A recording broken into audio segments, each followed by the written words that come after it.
At this time, many people in our planet are feeling as empty on the inside as our streets are on the outside. 疫情中，这么多人失去生命，显明了生命的脆弱与短暂。Le persone hanno un disperato bisogno di speranza. و اما ما به عنوان مسیحیان حامل همون امیدی هستیم که این دنیا بهش احتیاج داره. Nuestros amigos. Наши семьи. Unsere Nachbarn. Communauté-noire. Sie brauchen Jesus. Que manhã varapellang. तिनीहरू कहाँ को जाने? Se não for você, quem será? अब नहीं तो कब. I cannot reach who you can reach. Aber ich kann meine Freunde erreichen. Mi familia. Meine Nachbarschaft. И люди моей страны. What would it look like? Якщо би кожен християнин проповідував Євангеліє. यदि हरेक विश्वासीले कम्तीमा एकजनालाई सुसमाचार सुनायो भने. Algumas vezes eu fico com medo de falar de Jesus para as outras pessoas. Potevo perdere i miei amici. Réputation. 我也许会舍命的，但是我今天就做出。मैं दूसरों तक सुसमाचार के द्वारा पहुंचूंगा. Liha Hutsus. Al is dit gewoon. Even if I don't know what to say. Auch wenn ich klein anfange. حتی اگه بتونم فقط یک نفر رو به دست بیارم. 你也会参与吗？ Zal jij bij mij aansluiten? On May 30th, millions of Christians around the globe will be sharing the gospel. के तपाईं मसँग सहभागी हुन सक्नुहुन्छ? You join me. Join over 100 million Christians for what we believe will be a day to make history. Eu queria aqui convidar as moças que já estão aqui conosco no nosso escritório para fazer aqui uma breve apresentação.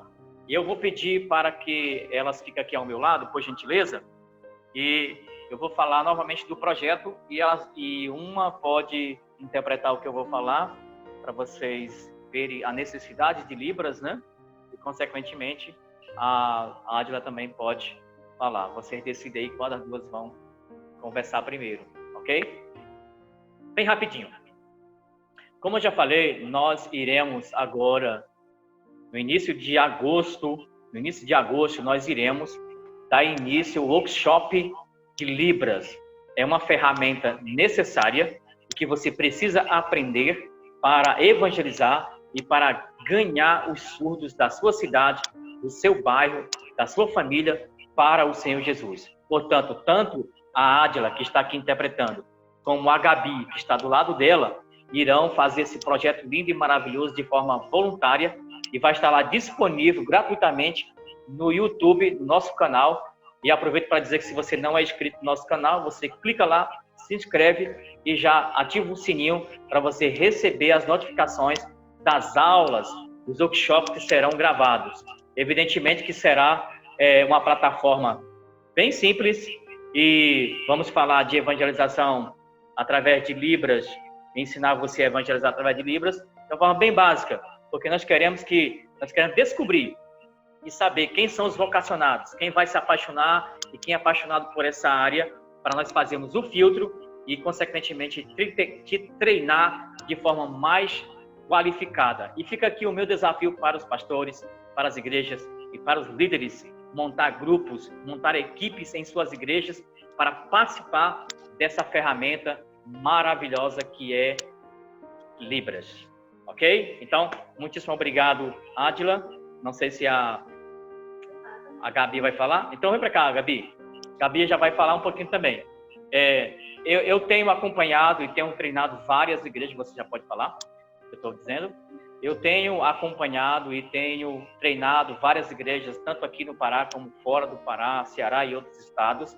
Eu tenho visto a necessidade, queridos, do que é nós alcançarmos os surdos. Já fui em igrejas que já vi surdos sentados, sendo ouvinte, mas ao mesmo tempo não ouvindo nada, porque a minha fala não chegava aos seus ouvidos, ao seu coração.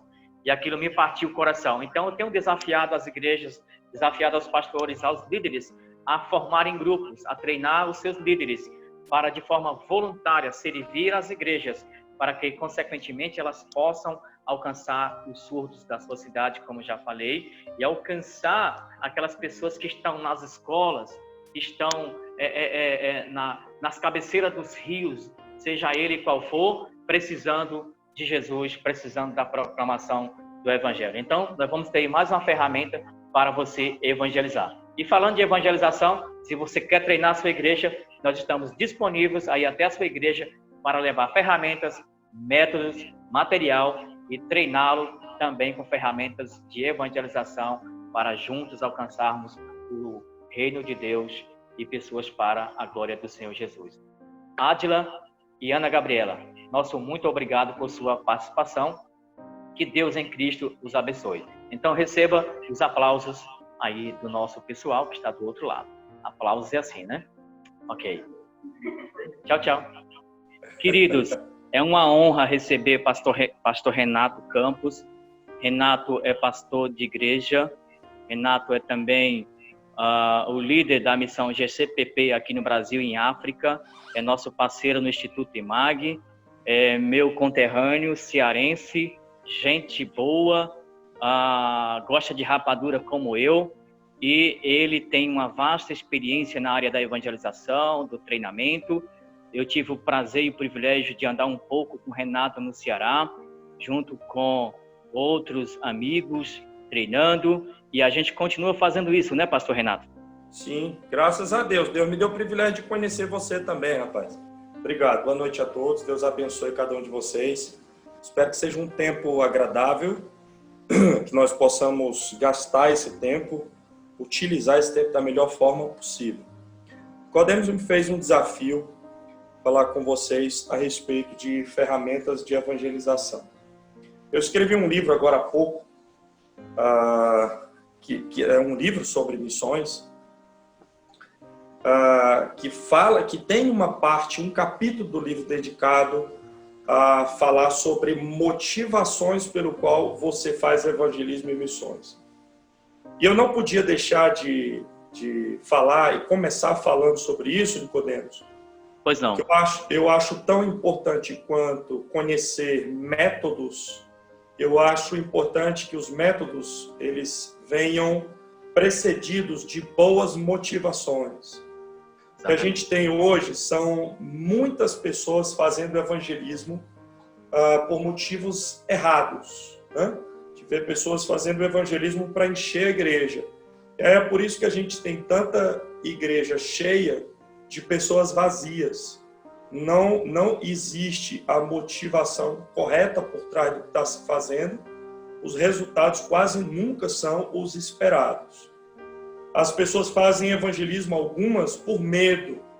E aí não é muito difícil encontrar dentro da igreja, Nicodemos, aquelas pessoas que até usam aquele dizer muito popular dentro da comunidade evangélica, que é assim, olha, se você não fizer evangelismo, o sangue de quem morrer sem Jesus vai cair sobre você, vai ser cobrado sobre sua vida. Alguma coisa assim. E aí, com medo, baseado no terrorismo, as pessoas saem para fazer evangelismo. Então, por esses motivos e outros, não é muito difícil também achar, Nicodemos, as pessoas que acreditam que evangelizar é entregar folheto. E aí o que acontece? A gente tem gasto muita energia, muito tempo e muito dinheiro e tem tido poucos resultados.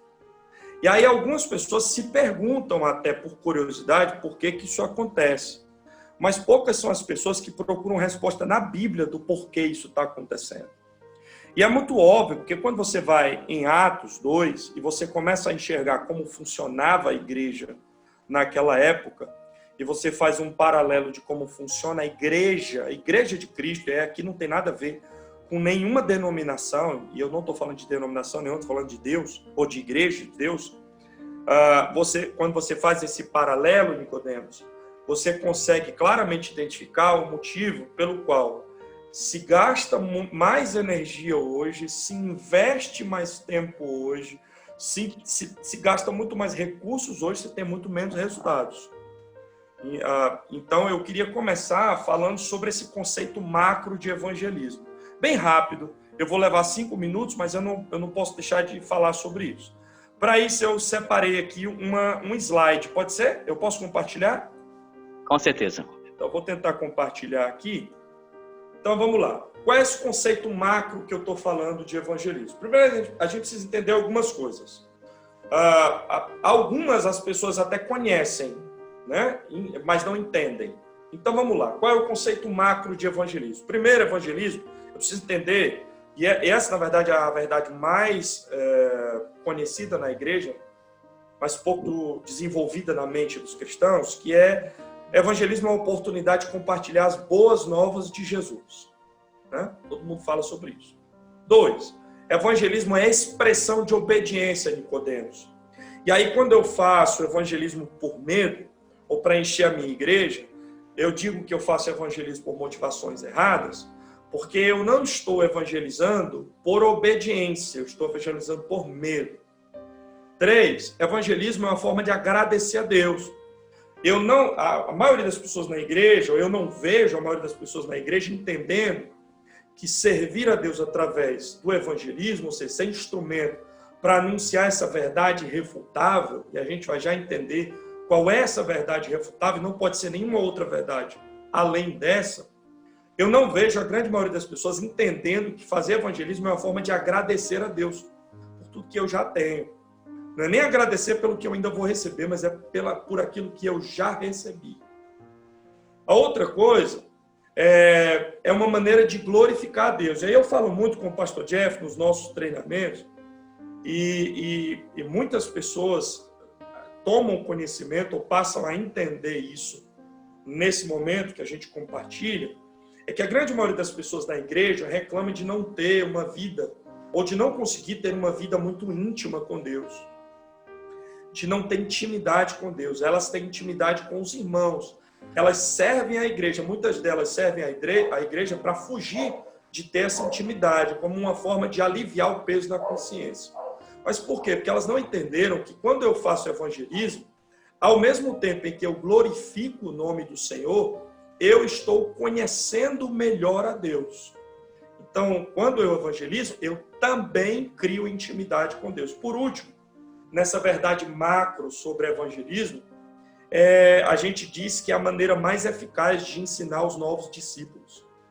Existe uma realidade não muito distante da nossa Batista, Assembleia de Deus, que é o medo de se permitir que os novos convertidos participem desse projeto, que é um projeto para a igreja, não é um projeto para uma classe, para um grupo específico, com conhecimento específico, com tempo específico de caminhada, mas é um projeto de Deus para a igreja como um todo, tanto aqueles que já estão inseridos quanto aqueles que acabaram de chegar.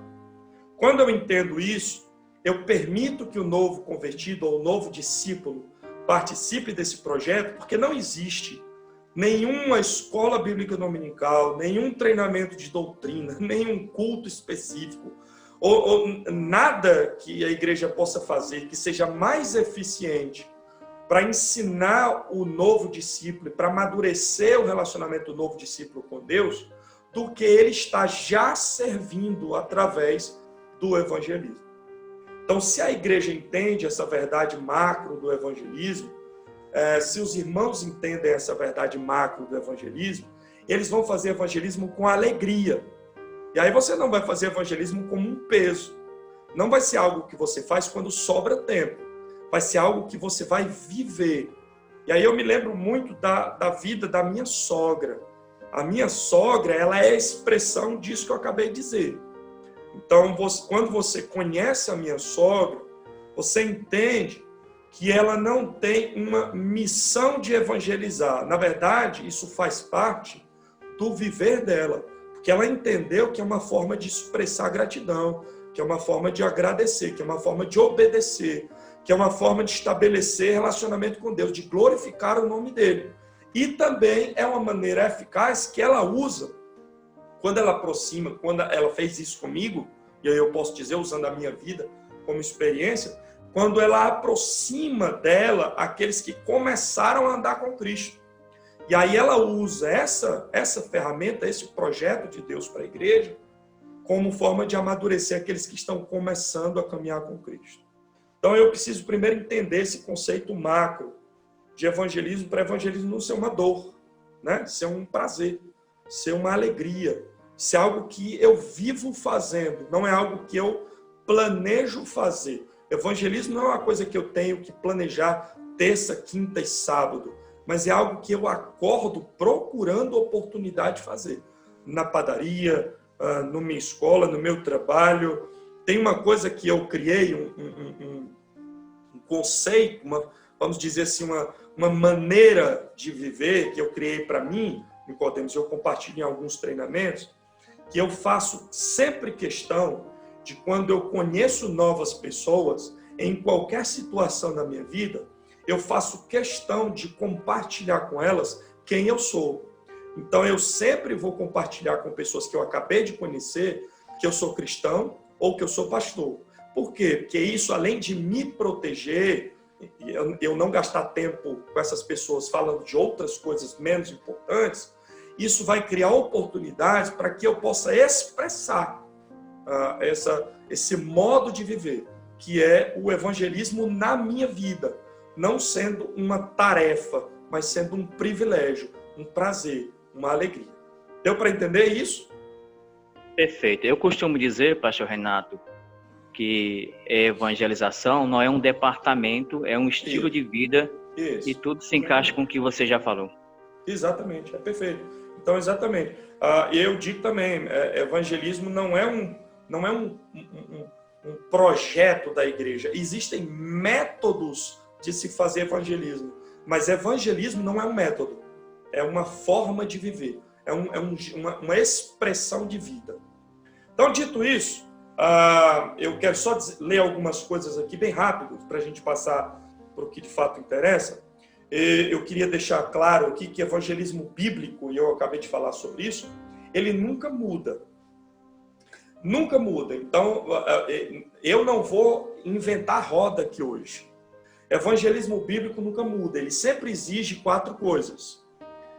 Ele sempre vai exigir a presença na mensagem da cruz sangrenta, da morte de Cristo na cruz. Ele sempre vai exigir nessa mensagem o túmulo vazio.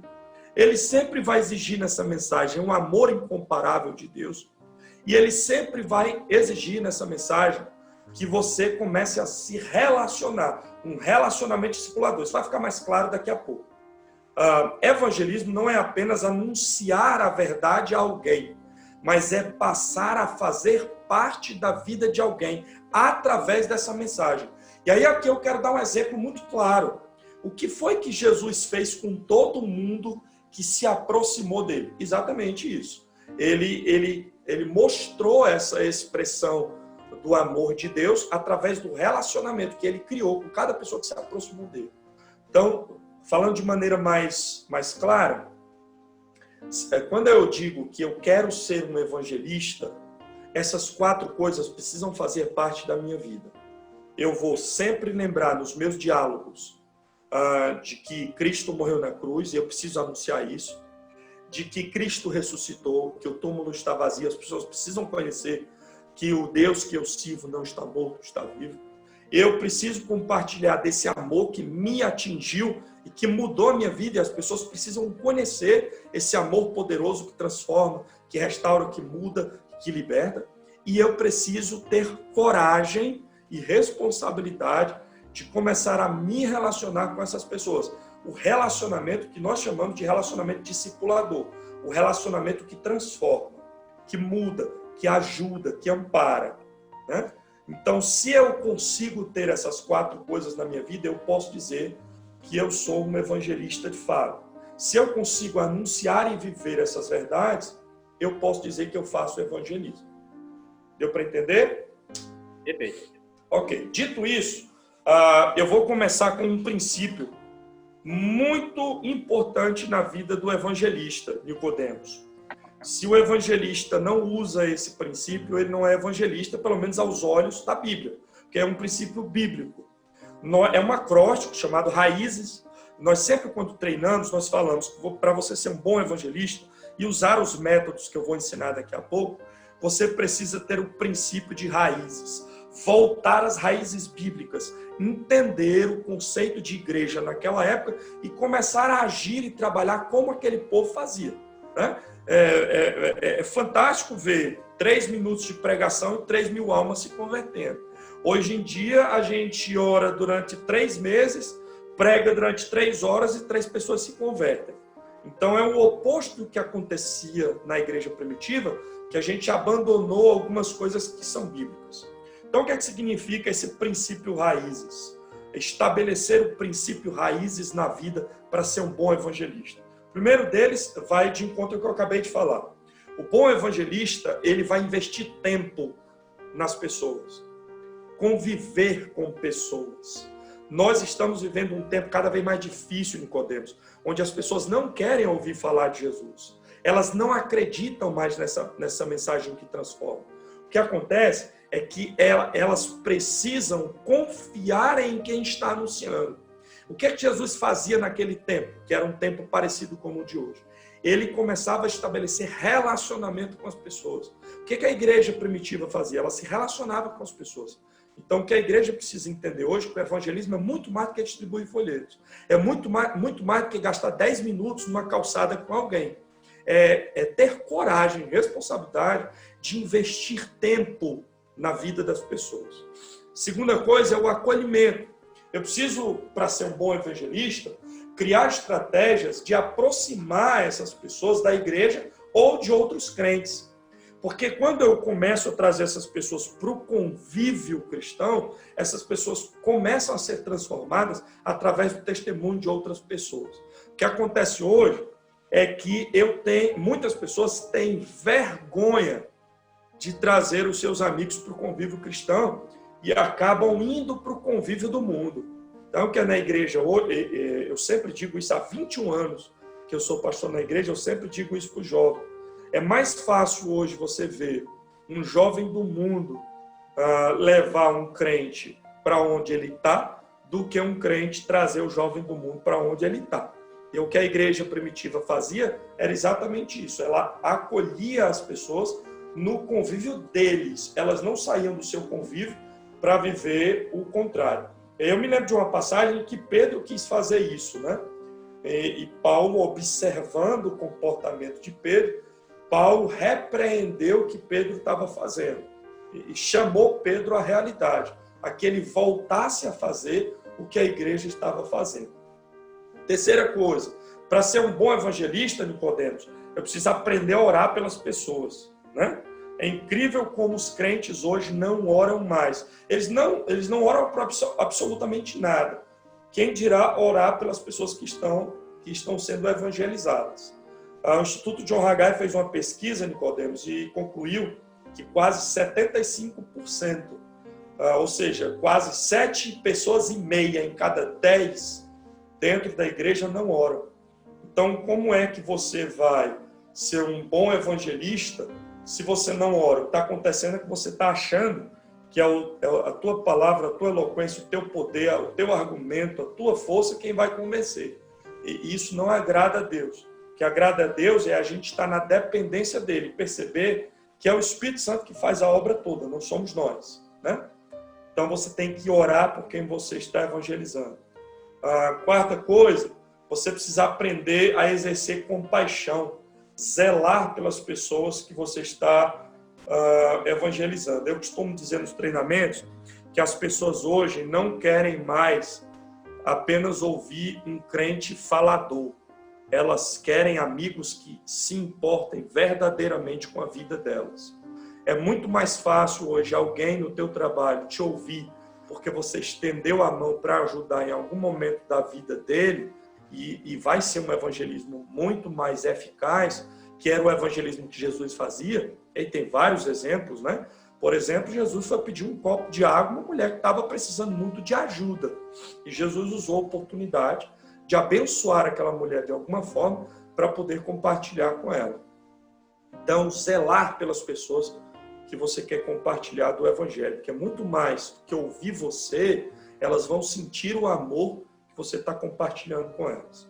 Quinto, a gente está encerrando essa parte, gastar tempo ensinando Bíblia para quem você está evangelizando. Eu vou dar um dos métodos que eu vou ensinar, é um dos mais eficazes que eu acho para se ganhar almas para Jesus, que é o estudo bíblico. Eu vou ensinar o estudo bíblico sem material para vocês hoje, para que todo mundo possa usar sem precisando apenas da Bíblia, né? E o último, solicitar contas, é estar acompanhando o desenvolvimento espiritual da pessoa em que você está evangelizando. Tem gente que acha que encontrar a pessoa uma vez por mês ou uma vez por semana é suficiente. As pessoas precisam se sentir importantes, e era isso que Jesus fazia com elas. Jesus se importava com a vida emocional, com a vida espiritual e com a vida física das pessoas. E ele solicitava contas, ele acompanhava o desenvolvimento espiritual das pessoas. Para você ser um bom evangelista, você tem que voltar às raízes da igreja primitiva, você tem que começar a se relacionar melhor com as pessoas, a acolher melhor as pessoas, a interceder pelas pessoas que você está evangelizando, a cuidar e zelar dessas pessoas, a ensinar melhor a Bíblia a essas pessoas e aprender a solicitar contas para essas pessoas. Amém? Está dando para entender? Nicodemos? Então, como eu não estou vendo ninguém aqui... Perfeito, pastor. Eu não estou vendo absolutamente ninguém. Estou dando aula olhando para o computador, tá bom? Não tem vídeo de ninguém aqui. Então, por isso eu estou perguntando. Então, vamos lá. Eu selecionei, para quem está me ouvindo aí, algumas ferramentas, alguns métodos de evangelismo que eu acho que você pode usar em qualquer momento da sua vida espiritual. Se você é um novo convertido, você vai conseguir usar. Se você é alguém convertido há um tempo, mas tem pouco conhecimento da Bíblia, você também vai conseguir usar. Se você é um convertido há muito tempo, tem bom conhecimento da Bíblia, você também vai conseguir usar. Outra coisa, se a sua igreja não tem recursos para ter material, você também vai conseguir usar. Se você está na rua e não tem Bíblia, você também vai conseguir usar. Se você está na África, num país muçulmano, como muitas vezes eu estou, e você não pode ter uma Bíblia ali com você, você também vai conseguir usar. Então, são métodos simples, fáceis, mas que podem ser usados. Incrivelmente, a maioria das pessoas não sabe usá-los, que podem ser usados por todo mundo, ok? Então, vamos lá. Eu quero começar com vocês falando sobre o testemunho pessoal. Nos nossos treinamentos, não só aqui no Brasil, mas fora do Brasil, o que é que a gente identifica dentro das igrejas? A gente identifica dentro das igrejas, Nicodemos, que a maioria das pessoas não sabe o que é dar o testemunho pessoal. A maioria das pessoas não sabe como organizar o seu testemunho pessoal. E a maioria das pessoas nunca deu um testemunho pessoal de verdade. Então, eu quero começar dizendo para vocês que testemunho pessoal não é sobre você ou sobre sua vida. É sobre Cristo e sobre o plano de salvação. Então, nunca é sobre quem você é. Nunca é sobre o quão importante você é. Ou o tamanho da tragédia que aconteceu em você. Ou sobre quanta fé você tem. Ou sobre quão importante você é. Não é sobre você. As pessoas não querem ouvir sobre você. Ninguém quer ouvir sobre você, nem sobre mim. Quando você começa a contar sobre sua vida, eu quero te dizer uma verdade, a psicologia já estudou isso na mente das pessoas. Quando você começa a falar sobre sua vida, 3 minutos depois, as pessoas que estão ouvindo sobre sua vida já começam a desconectar e começam a pensar em outras coisas. Embora elas estejam olhando para você, embora elas estejam presentes ali, elas começam a desconectar e começam a pensar em outras coisas. Trazer pensamentos da vida delas, trazer pensamentos sobre algumas preocupações. Então, 3 minutos depois, as pessoas perdem interesse sobre a sua vida, sobre a história que você está contando sobre a sua vida. Isso é incrível, mas é comprovado, inclusive na psicologia. Então, o testemunho pessoal não pode ser alguma coisa que você vai gastar muito tempo. Um testemunho pessoal não pode ser uma coisa que você vai falar só sobre você. Então, nós sempre orientamos as pessoas nos nossos treinamentos. O testemunho pessoal tem que ter 3 partes. 3 partes bem distintas. Precisam estar bem distintas enquanto você estiver falando. E precisam ser 3 partes bem sucintas, bem resumidas, sem muitos pormenores, sem muitos detalhes. Porque no final, o que interessa é que as pessoas compreendam a transição entre as 3 partes. O Espírito Santo vai fazer a obra quando elas entenderem a transição entre as 3 partes. Então eu quero estimular você que está me ouvindo agora, e eu não estou te vendo, mas você está me ouvindo, a fazer um exercício mental enquanto eu falo, tá bom? Então nós dividimos o testemunho pessoal em 3 partes, tá aí na tela para você ver. Primeira parte, você vai pensar em como você vai resumir em no máximo 1 minuto como era a sua vida antes de Cristo. E aí eu digo assim, sua vida antes de Cristo precisa ser diferente como é a sua vida agora, né? Para que tenha havido uma conversão, uma transformação, uma mudança, para que você possa dizer que você é uma nova criatura, a sua vida antes de Cristo precisa ser diferente como é a sua vida agora. Então, pense em como era a sua vida antes de Cristo. Então, durante 1 minuto, você vai compartilhar como era a sua vida antes de Cristo. Segunda parte do testemunho, você vai fazer uma transição contando como foi a experiência de entregar a sua vida a Jesus. Como foi que Jesus se revelou a você? Como foi que você tomou conhecimento desse projeto de amor de Deus por você? Como foi que você entendeu que Cristo tinha morrido na cruz porque Ele te ama e Ele quer te salvar? Então, durante 1 minuto, você vai compartilhar como foi que você entregou sua vida a Jesus. Como foi que o Espírito Santo tocou o seu coração. Então, como era a sua vida antes de Cristo? Como foi que você entregou sua vida a Cristo? E aí você vai fazer a transição para a última parte, contando como é sua vida agora. Então, vamos lá. Primeiro, como era a sua vida antes de Cristo. Você faz a transição de como foi que você entregou sua vida a Cristo. E o terceiro minuto, você vai falar como é sua vida com Cristo agora. Ok? Então, eu vou fazer o meu testemunho pessoal. Vou fazer meu testemunho pessoal em 3 minutos, tá bom? Então, vou colocar aqui o cronômetro, vocês podem acompanhar. Eu vou gastar 3 minutos compartilhando meu testemunho pessoal. Imagino que eu acabei de conhecer alguém que eu preciso compartilhar, preciso fazer evangelismo com essa pessoa. Eu estou numa parada de ônibus, estamos esperando o ônibus eu vou à faculdade ou ao trabalho. Então, eu tenho pouco tempo até o próximo ônibus chegar. Então, eu não quero perder a oportunidade de compartilhar do amor de Deus com aquela pessoa. Como que eu faço? Então, eu vou contar meu testemunho pessoal. É uma das coisas que eu faço. Então, se eu já comecei a bater papo com aquela pessoa, eu já disse bom dia para ela. Lembra sobre estabelecer conexões, criar relacionamentos. Então, eu já dei bom dia, já tentei estabelecer uma conexão com aquela pessoa na parada do ônibus. Então, nós já estamos falando sobre alguma coisa, sobre o calor, sobre quanto o ônibus demora, alguma coisa desse tipo. E eu vou criar uma oportunidade de começar a compartilhar um pouco sobre a minha vida. E aí eu quero levar você a relembrar do que eu disse no começo, e eu disse com um propósito, eu vou repetir isso algumas vezes até o final. Eu criei um método que me facilita ser um bom evangelista. Por que me facilita? Porque todas as vezes que eu conheço novas pessoas, eu compartilho com elas quem eu sou.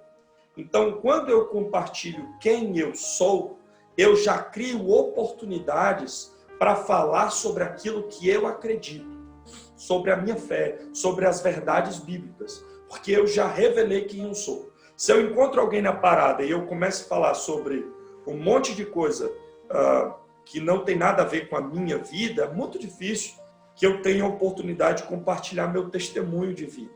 Mas se eu já me encontrei com alguém na parada, nós estamos falando, e eu já tive a oportunidade de revelar para ela quem eu sou, com uma frase ou com uma...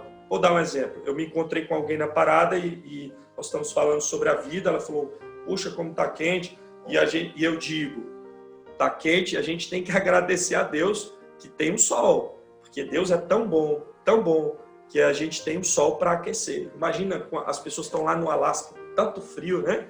E a gente aqui reclamando do calor, ou falando do calor, às vezes nem reclamando. E a gente tem que agradecer a Deus por esse projeto perfeito que Ele fez, quando Ele criou o sol para aquecer o dia, né? A luz para brilhar na noite. E aí eu já começo a compartilhar quem eu sou, sobre a minha fé, sobre o que eu acredito, né? E aí eu tenho a oportunidade no meu diálogo de falar sobre o meu testemunho. Então eu começo falando, olha, você não pode crer como era a minha vida antes de conhecer esse Deus maravilhoso. Antes de conhecer esse Deus maravilhoso, eu era meio perdido, sabe? Eu tinha muitas perguntas sem resposta. Eu era um adolescente meio malucão, sabe?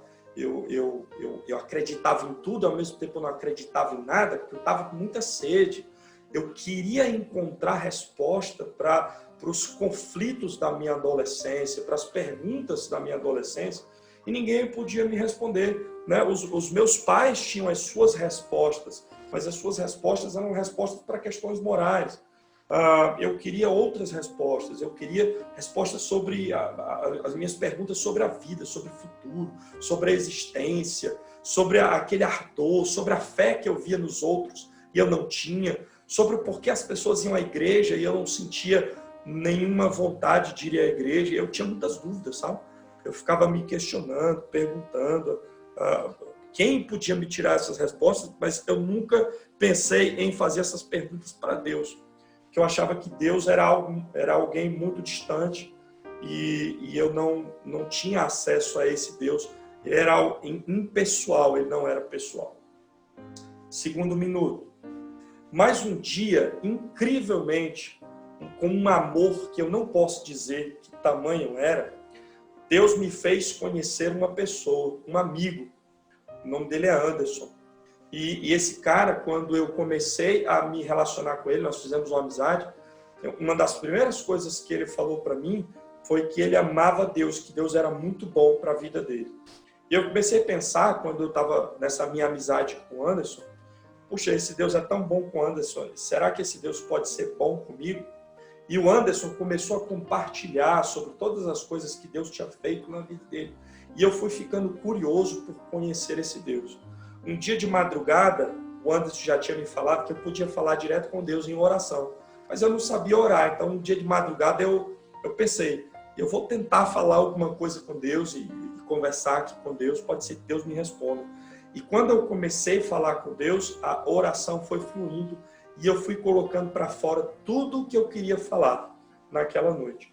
E eu senti um ardor do Espírito Santo falando comigo. Era como se Deus estivesse me tomando nos braços, me fazendo descansar, sabe? Me fazendo acalmar sobre todos os questionamentos da adolescência, a minha rebeldia sem causa. Minuto 3. Então, um dia, nessa necessidade de respostas, eu atendi um chamado, um convite desse meu amigo Anderson e fui à igreja com ele pela primeira vez. E lá eu pude ouvir o pastor falando de Cristo e ter a oportunidade de entregar a minha vida a Jesus. E olha, eu vou dizer uma coisa para você, olha, o que Cristo fez na minha vida desse tempo para cá é imensurável. Mas eu quero citar algumas coisas.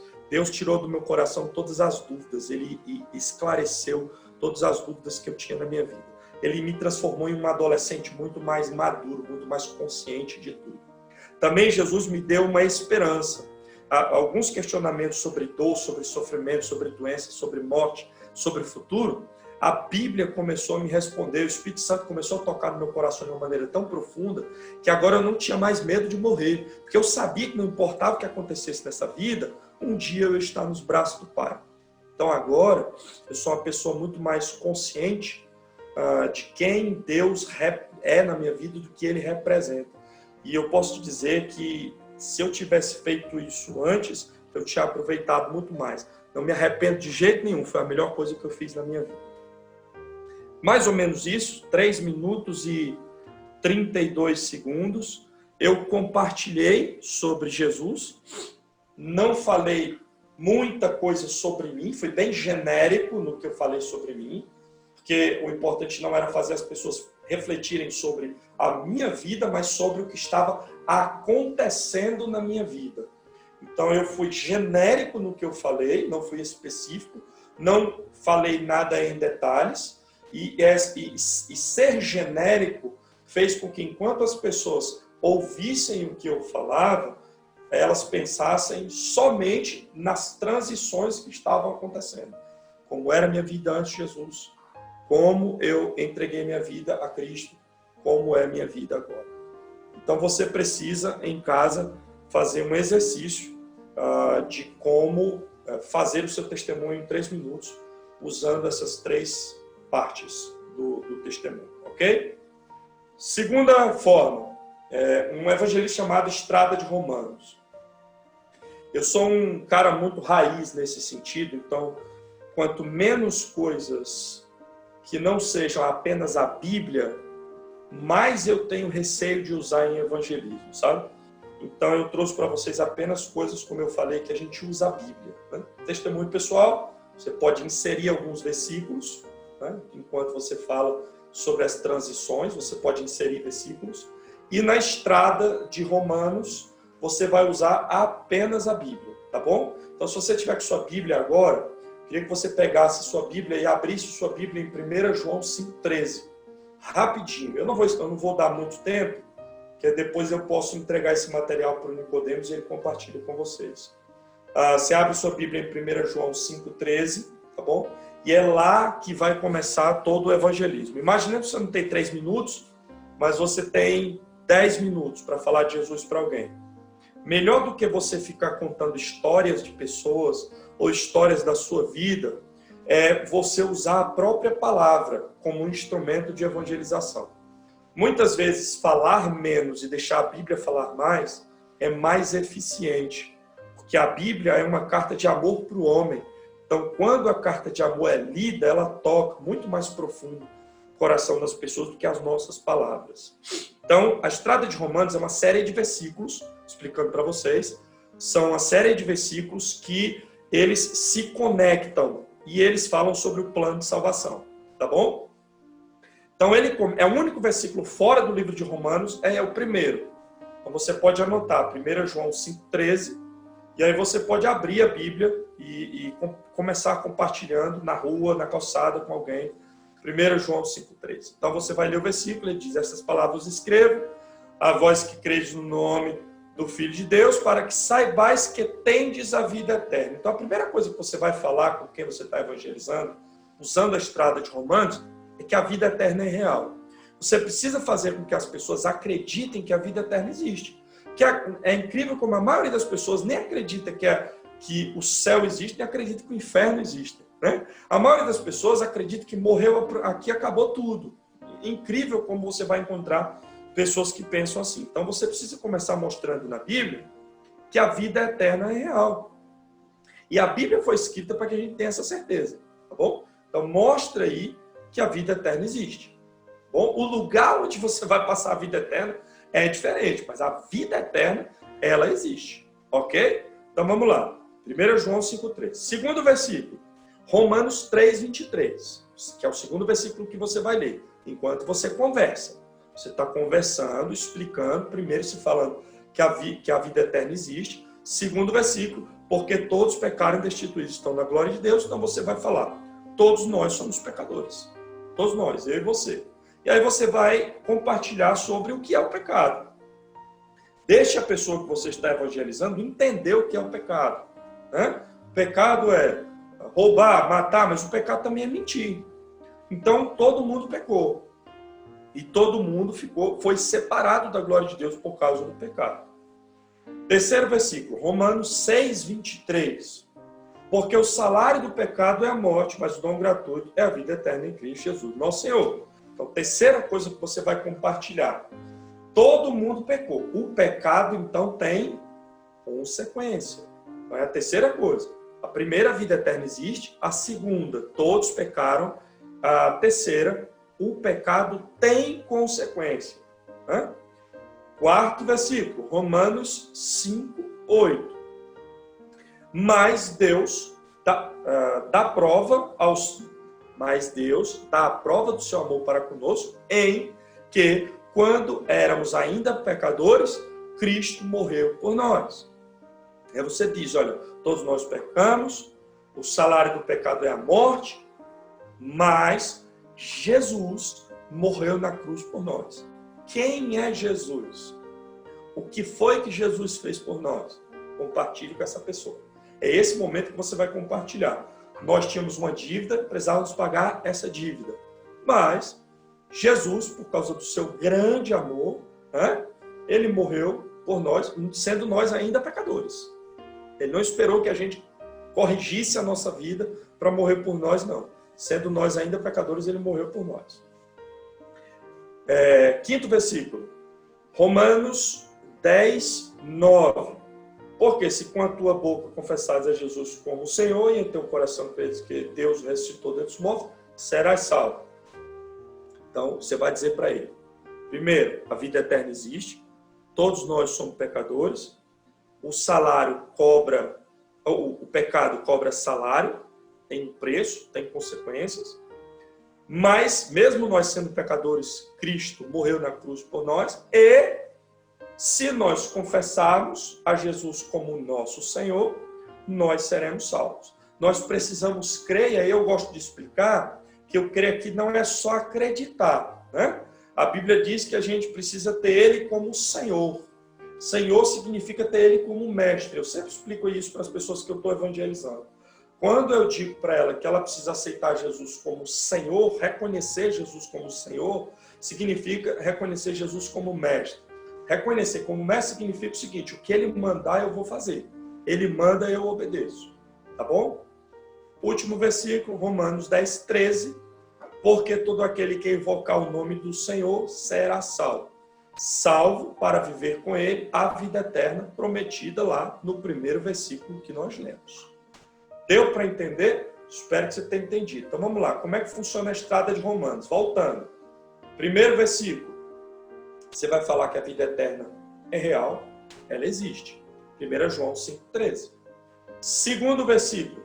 Você vai falar Romanos 3, 23. Todo mundo pecou.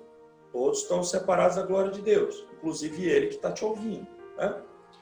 Terceiro versículo, Romanos 6, 23. O pecado cobra salário. Ele tem consequência. Romanos 5, 8. Mesmo nós sendo pecadores, Deus nos amou de uma maneira tão grande que Jesus Cristo morreu por nós na cruz. Quem é Jesus? O que foi que Jesus fez por nós? Romanos 10, 9. Se eu reconhecer Jesus Cristo como meu mestre, como meu Senhor, como meu Salvador, passar a obedecer o que Ele mandar, eu serei salvo. E o último versículo. Se eu invocar o nome do Senhor, eu serei salvo. Ok? Esse é o segundo método, usando apenas a Bíblia. Você pode evangelizar dando seu testemunho pessoal, você pode evangelizar usando apenas a Bíblia. Ah, pastor, eu quero um método de evangelismo complicados, em que eu uso um cubo mágico. Eu sei ensinar, mas você não usa só a Bíblia. Né? Tem algumas desvantagens aí. Como, por exemplo, quando você vai ensinar um ateu, um hindu, por exemplo. Então, você acaba desqualificando a Bíblia. Né? Quando você evangeliza com a Bíblia, dá mais autoridade para o que você fala. Então, por isso eu sou mais a favor. Você pode evangelizar usando pintura. Eu faço evangelismo usando pintura, mas não é a mesma coisa. Eu sempre costumo dizer, o evangelismo usando a Bíblia é o mais eficiente. Ok? Passo para o próximo. Estudos bíblicos. Para mim, dar estudos bíblicos é uma das maneiras mais eficazes de se evangelizar.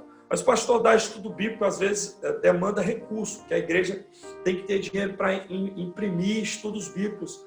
E a minha igreja não tem dinheiro para imprimir estudos bíblicos, ou eu não tenho impressora em casa para imprimir os estudos bíblicos. Ok. Então, eu vou te ensinar a dar um estudo bíblico usando apenas a Bíblia, mais nada além da Bíblia, ok?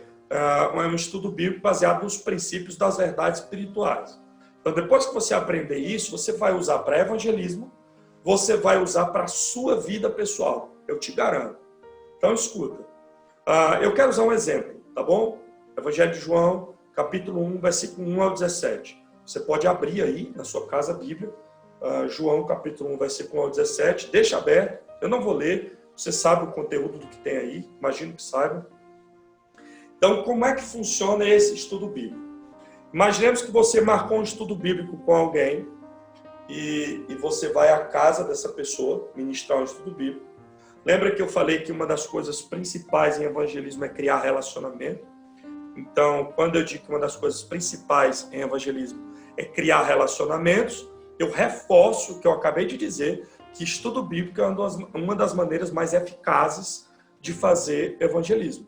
Porque enquanto você está na casa de alguém, você está, ao mesmo tempo, em que compartilha verdades muito fortes, muito poderosas, você está criando vínculos, você está criando relacionamento. Muitas pessoas que eu evangelizei não converteram no estudo bíblico, mas muitas pessoas que eu evangelizei converteram muito tempo depois, através de bons relacionamentos comigo ou com outras pessoas da igreja. Então, o Espírito Santo vai trabalhando assim. Foi assim que o Espírito Santo trabalhou na igreja primitiva. Lembra, a Bíblia fala que a igreja caía nas graças do povo. O povo amava a igreja, e a igreja aqui não era instituição. A igreja eram as pessoas. As pessoas do mundo amavam as pessoas da igreja. A gente vê isso com muita facilidade hoje? Não. Eis o erro, eis a diferença. Porque as igrejas cresciam rápido naquela época, porque as igrejas não crescem hoje. Porque as pessoas acham que evangelismo é um método em que eu compartilho a minha verdade com alguém. Quando o evangelismo, na verdade, é um estilo de vida, é uma maneira de ser em que, através do relacionamento, como Jesus e os discípulos fizeram, outras pessoas observam Cristo na minha vida. E o Espírito Santo pode trabalhar na vida delas. Então, quando eu marco um estudo bíblico, ao invés de levar uma parafernália de coisas, uma apostila, um livro não sei de quê, e papapá e ppp, então o que eu levo? Só a Bíblia, tá bom? Então vamos lá. Esse estudo bíblico é baseado nos 4 primeiros capítulos do Evangelho de João. E eu quero usar o exemplo número 1, tá? Primeiro capítulo, primeira lição. Capítulo 1 do Evangelho de João, versículo 1 ao 17. Você vai sentar com essa pessoa para ensinar o estudo bíblico. Quando você lê o trecho bíblico, capítulo 1, versículo 1 ao 17, você vai fazer com essa pessoa 3 perguntas, tá bom? Primeira pergunta, o que é que eu posso aprender sobre Deus nessa passagem que eu acabei de ler? Segunda pergunta, o que é que eu posso aprender sobre mim mesmo, que essa pessoa pode aprender sobre ela mesma, naquela passagem que ela acabou de ler, e como eu posso aplicar isso na minha vida. Se você tiver com o Evangelho de João aberto, eu quero rapidinho citar alguns versículos para você. Preste atenção, essa forma é surpreendente. Uma pessoa que nunca leu a Bíblia, quando você lê a primeira vez, ela vai saber te responder. Eu te garanto que eu já tenho essa experiência. Já vi isso acontecer em muitos lugares. Inclusive, nós usamos esse estudo bíblico, Nicodemos, em Gâmbia, em Senegal, em Cabo Verde e em Guiné-Bissau.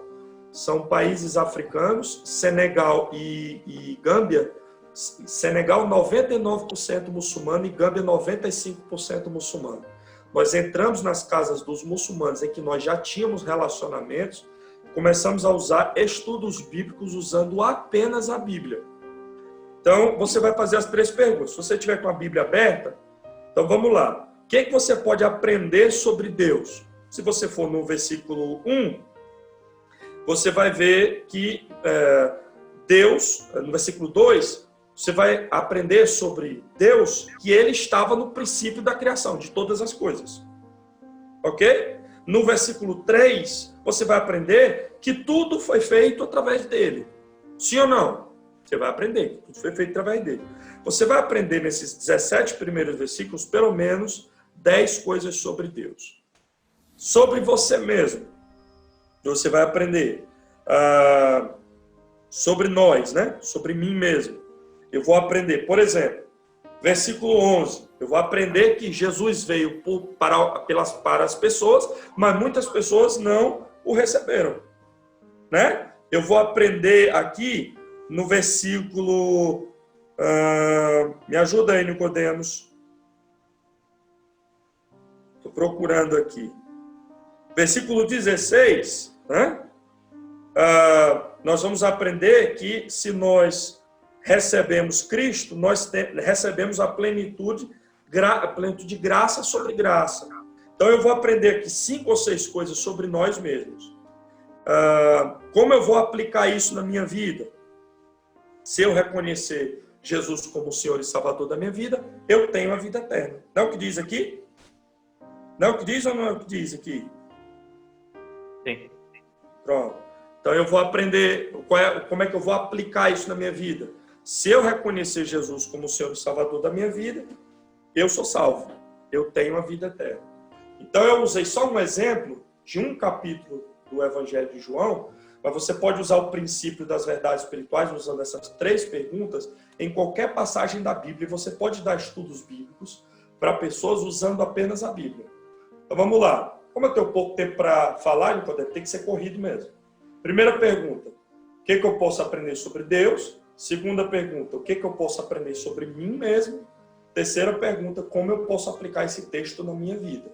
Então, se você quer um estudo bíblico usando apenas a Bíblia, anote essas 3 perguntas e use esse princípio, o princípio das verdades espirituais, em toda a Bíblia. Você pode usar isso para dar estudo bíblico, você pode usar isso para ler a Bíblia, fazer os seus devocionais diários. O Espírito Santo vai falar o seu coração, vai falar o coração de quem você está ensinando. Ok? Próximo. Narrativas bíblicas. Eu separei 2 exemplos, mas eu quero dar apenas o conceito aqui. Eu e Jeff estamos terminando de escrever um livro sobre evangelismo com narrativas bíblicas. Nós vamos usar só a Bíblia para evangelizar usando histórias que fazem conexão com as nossas histórias. Por exemplo, se você encontra alguém que está passando por uma enfermidade, não é crente, e você quer evangelizar essa pessoa, você pode usar histórias da Bíblia para compartilhar sobre o amor de Deus com essa pessoa. Deu para entender, Nicodemos? Deu exemplos aqui.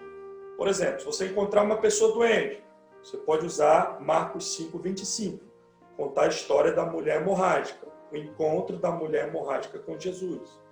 Se você está enfrentando problemas de relacionamento com a sua família, você pode usar Gênesis 37, a história de José, como Deus usou José naquela adversidade, mesmo no meio daquele problema todo de relacionamento com a família. Como aquilo foi um instrumento na mão de Deus para abençoar muitas pessoas, inclusive a família de José. Se você encontrar alguém que está enfrentando problemas, alguém que dá muitas desculpas para ter um encontro com Deus, né? Alguém que está muito relutante de entregar sua vida a Jesus, você pode contar em Êxodo 3 a história do chamado de Moisés. O quanto Moisés, naquele momento, foi relutante ao chamado de Deus.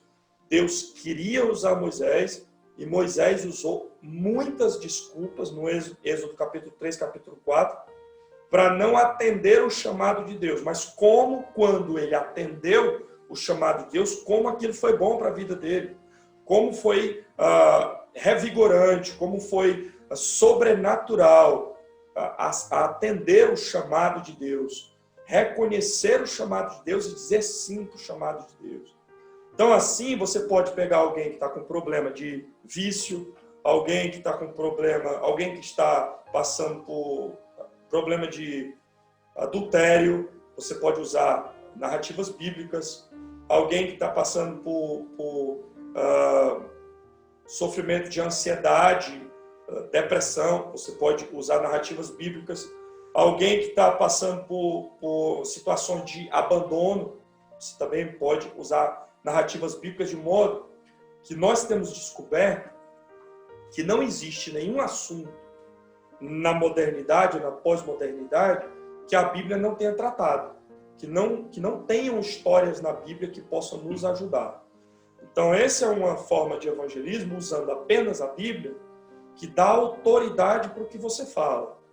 Todos os métodos evangelísticos que eu separei para compartilhar com vocês hoje foram métodos evangelísticos usando apenas a Bíblia. A gente tem dezenas de métodos que nós usamos com muçulmanos, com hindus, com católicos, com ateus, mas os que nós mais gostamos de usar são aqueles em que nós usamos apenas a palavra. É fantástico ver quando você conhece, quando você permite que a palavra fale ao coração das pessoas, é sobrenatural enxergar o trabalho do Espírito Santo. Muito mais do que o que eu falo, o que eu penso, ou o que eu acho sobre algum assunto, é ver e ouvir o Espírito Santo falar através da própria Bíblia, da própria palavra, no coração do sedento, do necessitado, do aflito, daquele que está sofrendo, deixar que a Bíblia seja a verdade. Então nós separamos esses, são métodos simples, nós podemos usar testemunho pessoal, fazendo um resumo rápido. Você pode falar seu testemunho em 3 minutos, usando as transições, como era a minha vida antes de Cristo, como eu entreguei minha vida a Cristo, como é a minha vida agora. Eu posso usar a estrada de Romanos, usando os 6 versículos, fazendo uma transição entre a existência da vida eterna e como ter a vida eterna. Isso é uma transição entre a existência e como conquistá-la, como tê-la, né? Romanos. Eu posso dar estudos bíblicos usando os princípios das verdades espirituais, entendendo na Bíblia o que a Bíblia ensina sobre Deus, o que a Bíblia ensina sobre mim mesmo e como eu posso aplicar aquilo na minha vida, contextualizar na minha vida hoje. E eu posso usar narrativas bíblicas. Eu posso achar uma necessidade e buscar na palavra uma história ou alguém que tenha vivido algo semelhante e compartilhar a história daquela pessoa com aquela pessoa que está precisando. Então, são alguns métodos bíblicos. Deixa eu lhe falar. Por que nós colocamos essa aula, essa palestra, com o tema Ferramentas para a Evangelização no contexto de liderança? Porque tem um propósito maior.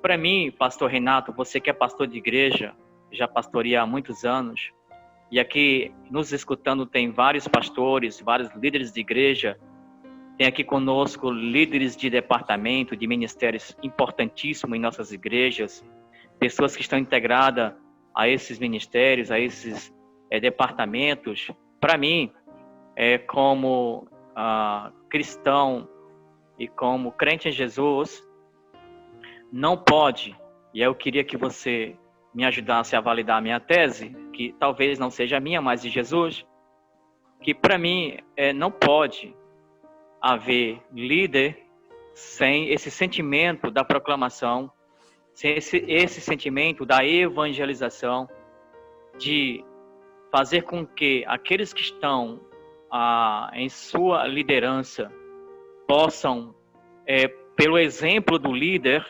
alcançar outros líderes.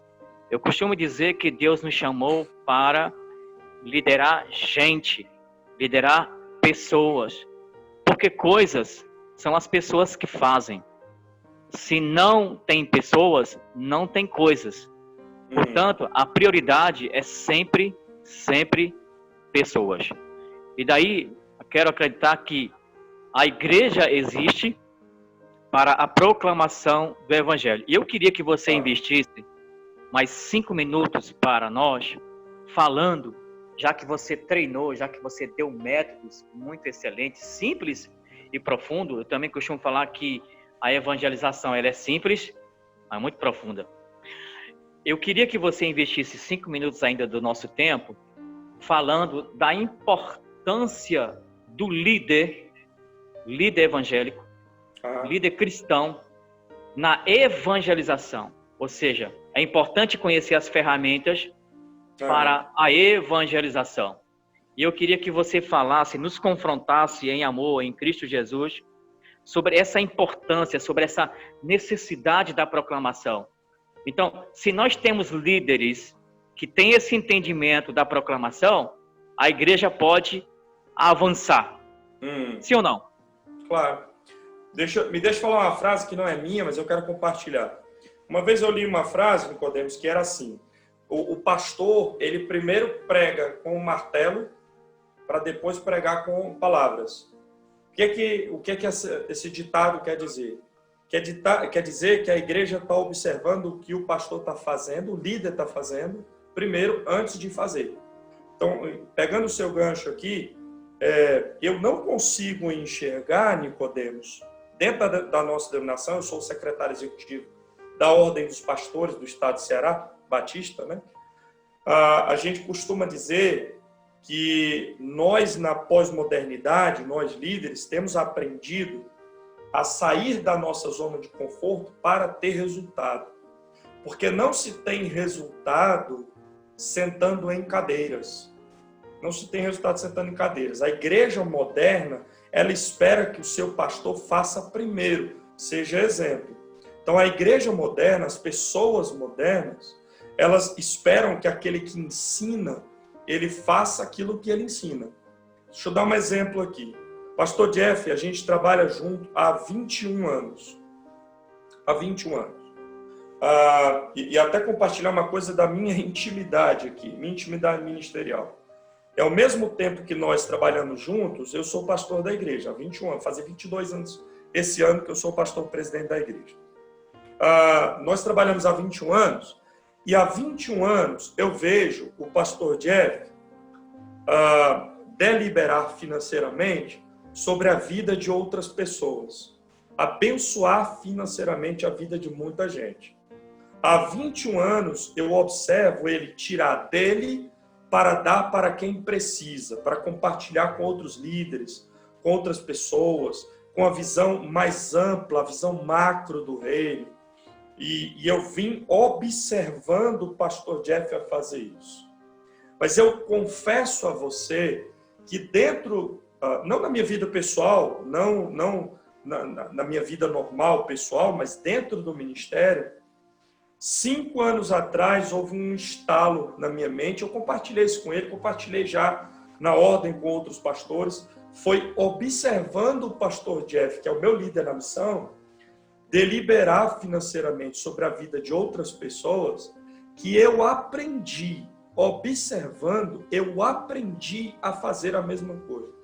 E foi quando eu, 5 anos atrás, depois de muitos anos exercendo o ministério no Brasil, foi que eu comecei a vivenciar esse deliberar financeiramente na vida de outras pessoas, foi que a minha igreja começou a fazer a mesma coisa.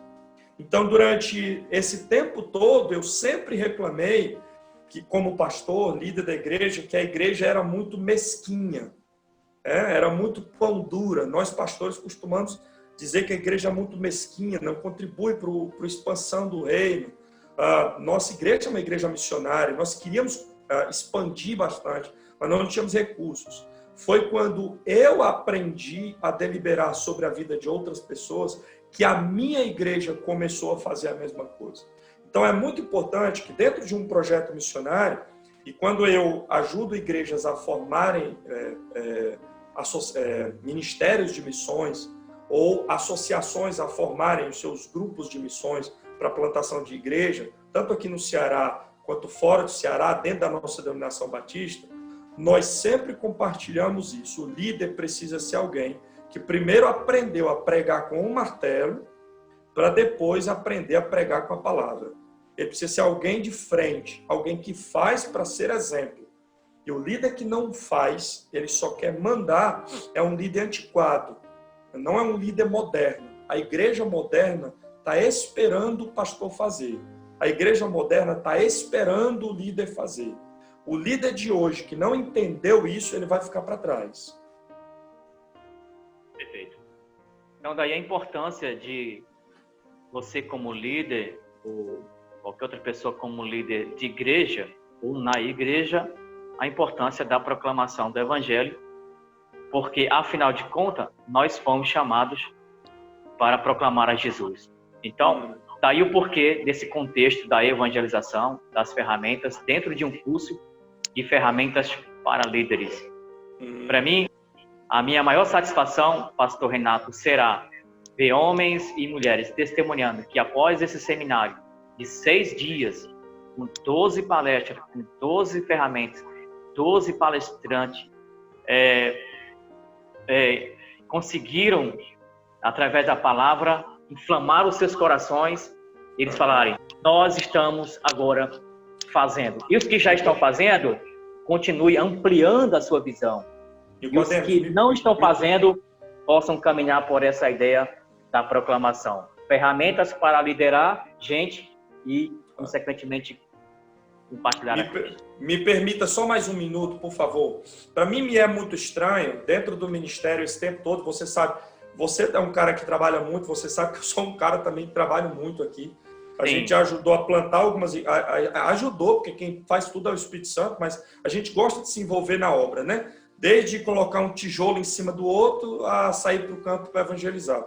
Mas para mim me é muito estranho, Nicodemos, lideranças acostumadas a não fazer nada, a só delegar. Me é muito estranho. Porque esse não é um exemplo bíblico, isso é longe de ser um exemplo bíblico, né?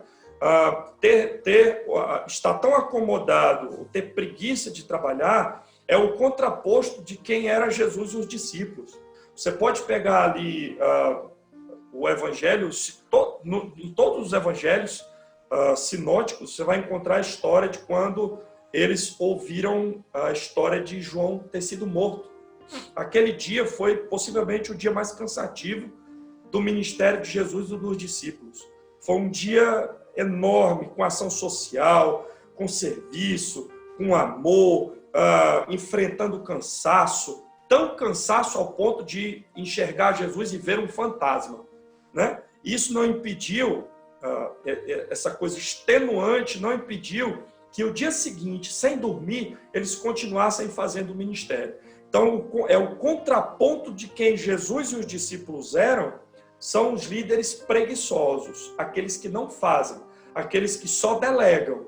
Eles dizem, igreja, você vá. Quando, na verdade, o bom líder, o líder moderno, diz, igreja, nós vamos. Verdade. Ou seja, liderar pelo exemplo, né? Exatamente. Como está sendo muito falado durante esses seminários, o líder, ele inspira e lidera pelo exemplo. Pastor Renato, muitíssimo obrigado. É sempre uma honra ouvi-lo e principalmente ver essa sua barba linda e maravilhosa, porque eu sei que você está deixando ela crescer, porque você está querendo alcançar, né, os muçulmanos. E eu queria até que você falasse como é que está o trabalho e essa perspectiva junto a esse povo tão lindo. Legal. É mais ou menos isso mesmo. Esse ano eu não tive o privilégio de voltar à África por conta da pandemia, mas a gente tem trabalhado com alguns países no ocidente da África, chamada África Ocidental, Senegal, Gâmbia, Guiné-Bissau, Mali, Níger, Guiné-Conakry e Cabo Verde. Então, esses países a gente tem trabalhado no ocidente da África, trabalhando com... Alguns deles são países católicos e outros países muçulmanos. E a gente tem usado o evangelismo de relacionamento. Por isso a gente criou o nome de relacionamento discipulador, que a gente entendeu que na Bíblia os discípulos faziam isso. Eles se aproximavam das pessoas, eles amavam as pessoas, eles ajudavam as pessoas e, ao mesmo tempo, eles anunciavam, através de quem eles eram, a glória de Jesus. Muito mais com ações do que com palavras, porque o muçulmano não está muito disposto a nos ouvir. Então a gente tem que anunciar muito mais com ações, eles têm que ver a glória de Cristo manifestada do que só falar, só blá blá blá. Hoje em dia a igreja está muito cheia de blá blá blá. Verdade. Ou seja, não adianta só falar, né? Não. É preciso ir ao encontro das pessoas. Então, resumindo tudo que você falou, não quero ser presunçoso, mas eu quero acreditar que a evangelização tem tudo a ver com relacionamento. Se não tem relacionamento, se a igreja está na comunidade e não é para a cidade, ela não está fazendo muita coisa. Ela está se cultuando a si mesma, está pregando para ela mesma e louvando para ela mesma, dizendo que está sendo uma bênção. Igreja então, cheia de pessoas vazias. Quer ser uma bênção? Rua, favela, gueto, necessitados, os pobres, e certamente Deus será glorificado. E para fazer evangelismo, Nicodemos, use a Bíblia. Use a Bíblia. Bíblia, exatamente. Pastor Renato, suas considerações finais e já agradeço a sua participação. Quero agradecer, meu irmão. Deus te abençoe. Seu trabalho é maravilhoso. Você é um cara que não para de trabalhar, não para de criar oportunidades para treinar. E eu tenho um privilégio para mim ser seu amigo, seu parceiro de ministério. Espero que logo, logo a gente esteja aí junto, em Bragança, trabalhando para Jesus, que a coisa boa é trabalhar para Jesus.